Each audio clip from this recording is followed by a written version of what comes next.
કોઈ જ્ઞાતિ આવીને આપણું પેટ ભરશે?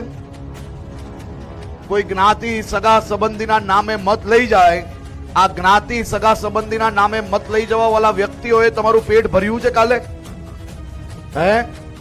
તમારા ઘર તક લાઈટ જરૂરી છે કે જ્ઞાતિ અને સમાજના નામે મત લઈ જાય એવા લોકોની જરૂર છે? કોની જરૂર છે? લાઈટ, પાણી, રસ્તા, બાળકો માટે શાળા, વડગામની અંદર લાઇબ્રેરી, આવી બધી સુવિધાઓની જરૂર છે કે જ્ઞાતિ અને સમાજના નામે અંદર અંદર લડાવીને આપણા ખભાના ઉપયોગ કરનાર લોકોની જરૂર છે? મને કહો આજે આપણે કોની જરૂર છે? વિકાસની જરૂર છે કે નહીં? કે જ્ઞાતિ અને સમાજના નામે લોકોને લડાવનાર લોકોની જરૂર છે? મને કહો આજે.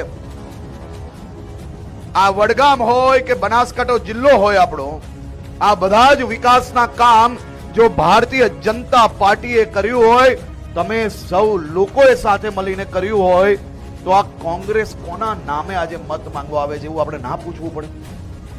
પૂછવું પડે કે ના પૂછવું પડે?